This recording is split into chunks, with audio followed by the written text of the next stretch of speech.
Hello, everyone, and welcome to another horrific review. Okay, so let's wrap up these Crow movies, shall we? God. Right, my prediction came true. The curse of the Exorcist series has struck. Oh, God, right, okay, this is not just god awful, but what the hell did I watch? Like, that's simple. This movie is mental. So, premise actually, let's read the thing. Read the thing, because we like to read the thing, don't we? On his way to becoming an immortal demon, a gang leader orchestrates the murder of an ex-con and his girlfriend. Very ambiguous sort of description. It does not describe the just dumb shit. Like, this is a dumb movie made by a dumb person for dumb people. Like, there's no F buts or babies. And even if this wasn't shoehorned into the Crow franchise, this is a dumb movie. So it's not just a dumb Crow movie, it's a dumb movie. It's just absolutely fucking ridiculous. So we'll start off and we have, God, what is it? The Ravenclaw. So we've got, it's a reservation. So it's Native American reservation. Now, what's happened, this is the premise of the story, and it makes no freaking sense, but hey ho. There's a mining company there. So you don't mine, and I'm a foreigner, but I'm pretty sure this is how it works. You can tell me, in fact, Cameron can tell me if I'm wrong, but you don't do stuff on a Native American reservation unless you've got the permission of the tribal council. So you've got this weird thing where they're protesting the mine, but it wouldn't be there if the tribal council hadn't given permission. But the tribal council have said now they're closing the mine and they're going to build a casino instead. So you have this weird scene that you're opening it up. Like, you couldn't fucking, well, obviously you could make us shut up because obviously this arsehole did. But you've got the workers inside the fence of the mine with placards, save our jobs. And you've got the Native Americans on the outside with placards going, close the mine. And you're just like, what the actual fuck is this? Because, right, first of all, if they're going to protest anybody, protest the tribal council because they have betrayed them. What was that movie I watched? Set in Canada with a reservation. Was it? It wasn't a werewolf. It was a ghost. It was a ghost. What the hell was that called? But they had the same thing because there was a mining company trying to get rights, and they were buying off members of the tribal council or the whole thing, and a girl got killed, and they invoked the spirit, and I mean that explained the whole explained. God's sake, I've dropped IQ points. I've watched this movie, and I'm actually like feeling stupid because of it. I'm feeling dumber than ever, and that's not exactly a high bar. Oh my god, right. But there's that movie. And it explained everything, how it works with the tribal council. So you don't just ram stam onto these sort of places and set up shop and then it just doesn't work that way.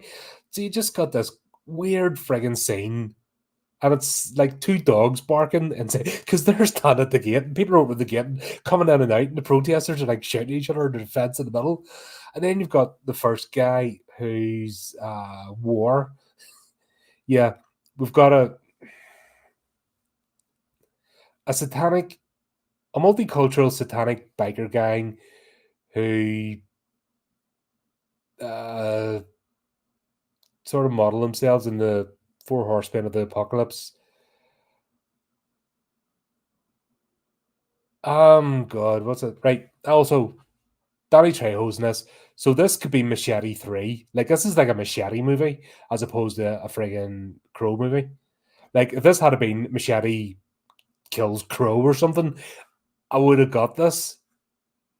Fuck. I wonder if that's what they did. Did they try to make this a Machete movie and then accidentally got, the wrong franchise? Is that what this is? That would make so much sense now that I think about it. Holy shit! Yes, I've solved it. Right. This is a machete movie wearing a crow skin suit. Because fucking hell, this is bad. But at least with the machete movies, there's a sense of fun about them and daftness, and there's a bit of that Quentin Tarantino tongue in cheek sort of affair with it, and you get it. This just the tone and everything is completely different from The Crow. Because like I said, you've got this guy appears and all of a sudden he's like doing the big, pulling out the shotgun and he's being very dramatic about it. And then his name, like the old Western, spaghetti Westerns, his name pops up, war, blah, blah, his name. And this is a machete movie. Because he does all that shit in theirs, don't they? It's been years since I've seen one. What was the last one? The Machete in Space, or did that actually happen? That's where I finished up. He ended up on a satellite space station thing. And then they were going to do Machete in Space. I don't know if it happened, but God, this would have been better. This would have been better if it had been in that sort of thing. But that's what they've done. It's all that style. So if you think of a Quentin Tarantino wannabe making a machete movie that's somehow been shoehorned into the Crow franchise, that's this movie. And I'm pretty sure you're as confused as me following that thought process, but that's what this is. And it just doesn't work. The Crow works in a city landscape. It works in a city. It works at night. It works with the sort of brooding, sort of gothic tones. That's the genre. This, like I said, is what I've said it is. We're throwing in almost a bit of a Western. It's just all over the place. The tone is completely off kilter. Right. Here's how bad it is. Okay, let me say this, and I'm probably going to catch flack for it, but The Crow City of Angels is a better movie than this. And you know how I feel about that movie. The second one, The Crow City of Angels, is a much better, in fact, a far superior movie to this. And that's hurting me to say that because I bloody hated that movie. But yeah, this is absolute dog shit. It's just no other way, no polite way to describe it. It's just an absolute pile of wank thrown on the screen, and it doesn't so much go through. It's just the crap that's been thrown on the screen just drips down as you watch this movie, and as it unfolds, you're just like, "What the fuck am I watching?" Oh, it annoyed me. I want my time back. I put time into this. I actually took time aside and watched this. And I could be doing 100 other things, and I watched this movie, and I feel cheated. Oh, dear. So anyway, what's his face? Main character. He's not a Corvus or something like that. They're playing about with the names. Jimmy Cuervo, sorry. Jimmy, right. His story as well makes no sense. He's living in this trailers, caravan. He's living in a shithole. It's all been spray painted and they're calling him killer and everything else. Turns out he's out of jail for murder. He's on parole. And there's this thing, of course, it finishes at midnight, a certain night, and he can leave. Blah, blah, blah. Turns out he kills the community head or whatever, the preacher's son, and blah, blah, blah, all that kind of stuff. And we'll get a flashback later on the way it happens then, because then it makes absolutely no frigging sense the way he's doing it. But he's in this place, everything's ripped to pieces, and he's got a dog, and yeah, stuff. So we're set up, he's the poor guy being done upon, and his girlfriend, Lily, who also happens to be the daughter of, is that what it is? She's high up in the families. That makes sense, and she's connected to the brothers, the sheriff, the father's the preacher. They run the place. She is his sister. So was the guy he killed her brother, I fucking don't know. I gave up. My brain actually shut down in self-defense, trying to pull out the plot threads of this movie because it's so painful. Like, you're hurting yourself watching this because it is so badly done. And it should have just been a parody. Like, if they had to call it the Sparrow or something and made it a Crow parody, like Scary Movie. They should have done something like that with this movie, and actually it would have been better. But the fact that this movie is trying to take itself seriously and is completely out of tone for the Crow franchise, and it's just, even if it wasn't part of the Crow franchise, say you come back as another spirit, Skinwalker or something, they've had to put another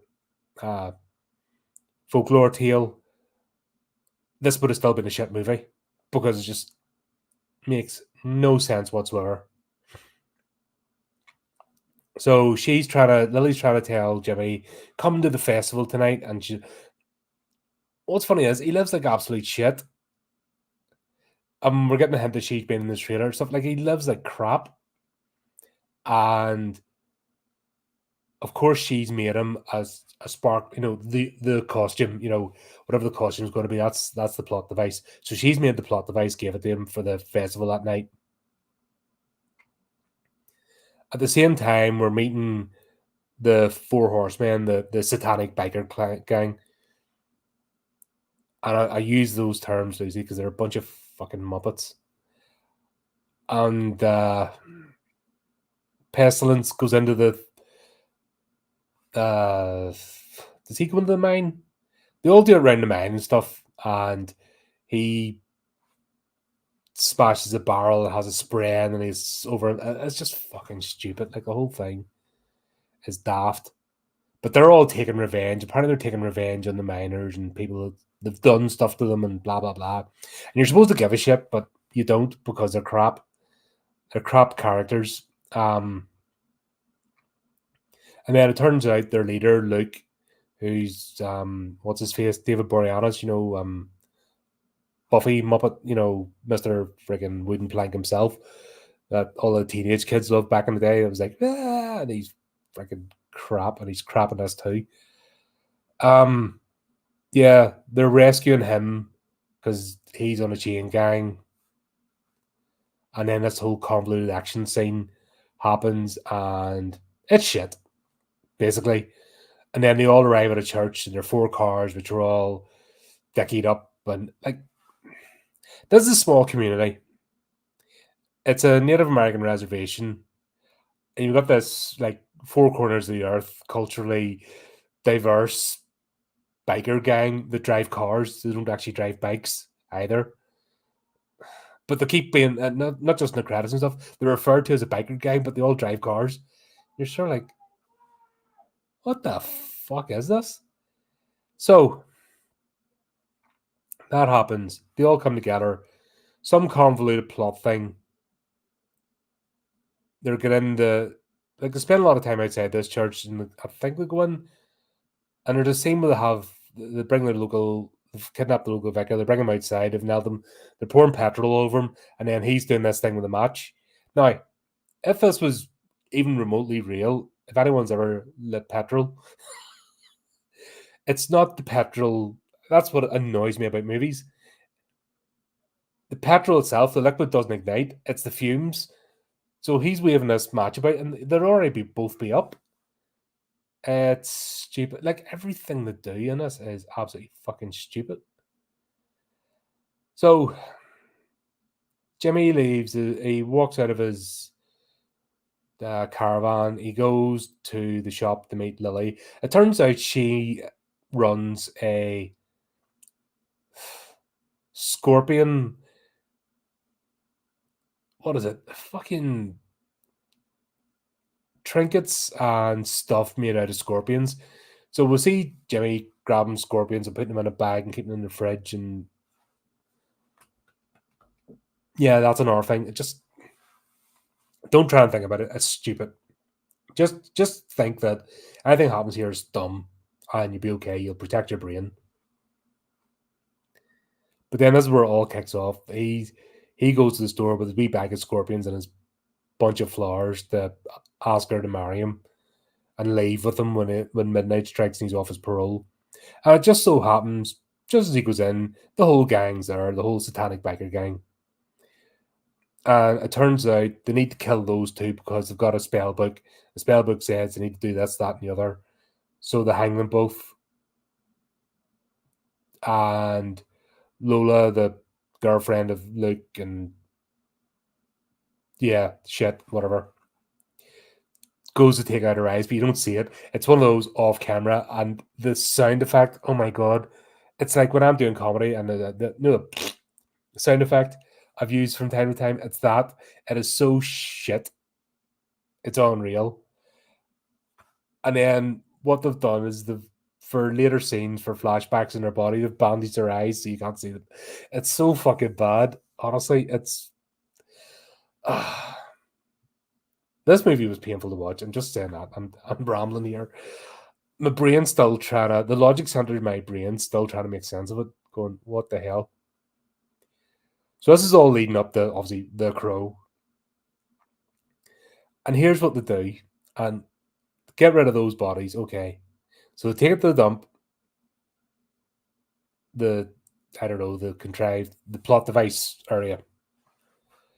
And instead of just chucking the bodies in the water, which I think is laced with chemicals, hence why they're able to set it in fire, they stick them in a fridge. So they stick both bodies in a fridge, and then they chuck the fridge in, and then for shits and giggles, they'll light a match, throw it in, and everything goes woof. So the bodies are protected inside a fridge, which isn't going to burn. And the thing isn't deep enough for the fridge to like disappear. It's not like the Lovely Bones where he's chucking a safe and it's going to disappear forever before it gets filled in. It's not a lot. It's just fucking dumb. And then the whole point is so he can burst out of the fridge, because you can't do that either. Who the hell is able to burst out of a fridge? It's one of the most dangerous things. So if the fridge door can close, you're in there and that's it. So supernatural, man. It's just for the scene because they've got it all set up. It just sets the right angle so he can burst out and then shite. And that's about as much as the rest of a plot. Because that's it. The rest of this is just fucking stupid. So it turns out that the satanic biker gang who drive cars and practice witchcraft of other sorts and random spell books and stuff, they're trying to get Luke to get the power of the Antichrist to take over the world. Or, blah, blah, blah. They're carrying out this serious rituals and they're racing about the place to get the various stuff. And then there's this weird scene where they're having he's offering them deviled eggs to go, come back, carry on the mission. And then they're throwing cake about them. It's fucking dumb. Oh my god. This is so dumb. This is hurting me talking about it. I hope you appreciate that. It's fucking hurting my brain remembering this movie. Once I'm done with this review, I'm going to forget this movie ever happened. And then we still have who is he? Fucking Harold, the Danny Trejo's character, and the son, and they're all like, he killed my Lily, blah blah blah, it was him, and this shite, and then he becomes a crow, and the weediest looking crow I could never imagine. Honestly, this guy, he looks like he's 12 years of age. And he's going about in a suit that looks like it's too big for him handed out. You know what I mean? He looks like he's 12. When he puts on the crow makeup, he looks like he's about 9. And put it like this, David Boreanaz is a big bloke. And this guy's like and then we've got these scenes where they're throwing each other about and stuff, and it's just daft. Because then he's going for revenge after them and stuff, and shit happens, and then they're all going after him. And then it turns out that they know the legend of the crow because Lily told them, then they remember.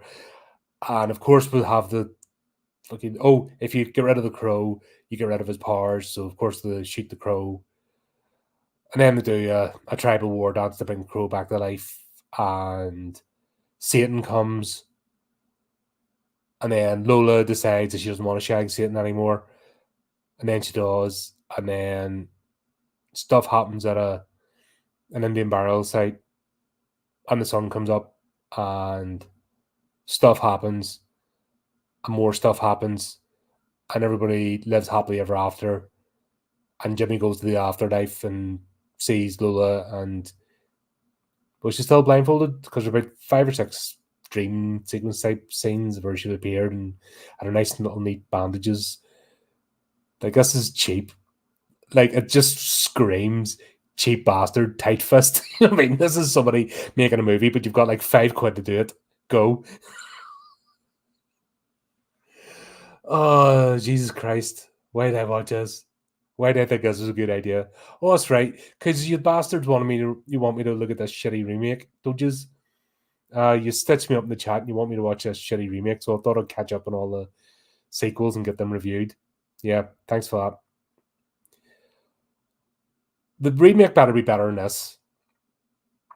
Even though it looks terrible, I'll say one thing. Even now, when I'm reviewing, even before, I haven't even seen a frame. Apart from the trailer, I haven't seen a frame of the movie. But if I can't say, at least it's not The Crow Wicked Prayer, I will be deeply annoyed. Like, honestly, they have to do better than this to at least have a chance to justify why they're remaking a classic. Because this movie was absolutely god-awful, terrible. And I mean, Danny Trejo's Danny Trejo, David Boreanaz is David Boreanaz. They're the two like known actors in this. Everyone else is just like B-movie, you know, they could be instantly replaced with anybody else. Like that's just how unappealing they are, and they just have no charisma. Like, they just exist in a movie. You could interchange any of these characters and you wouldn't notice the difference. You could even do it in the same movie. Do you know why sometimes they recast like between sequels? This is how bad this movie is. You could recast some of the actors while this movie is playing and you wouldn't notice because there's fuck all there. They have no presence whatsoever. They just exist. Even like the main antagonists and the protagonists, they just happen to be there. It's like they just walked on the movie set one day and somebody went, could you just walk over there and say something? And they went over and said something, like, and then walked off again, confused, wondering what they were part of. That's what this feels like. So that's how bad this movie is. And yeah, thanks for making me watch it. Because rightly, I can't do the new one until I've caught up with all the sequels. That's why we're rushing to get all the Alien movies reviewed, because I can't watch Romulus until I've done the rest of them. That's just the way my brain works. And you know it, and you know how to torture me. So thanks. Oh, God. So there you go. That was a movie. That was a thing. So I stand by. Watch the original Crow. It's an absolute classic. Watch The Crow Salvation. It's actually a decent sequel. And forget the other two. And you'd be all right. And let's look forward to seeing the Crow remake, which I am not looking forward to. But at least I have a low bar. At least I can say, at least it's not that. So there you go. If any of you watched this, let me know what you think. Am I completely mistaken? Is this the bestest thing ever? And am I just no culture or no idea about movies? It'd be interesting to hear your thoughts. But there you go. Until next time, keep updating the channel, do the type of things, and remember, keep it creepy, keep it horrific.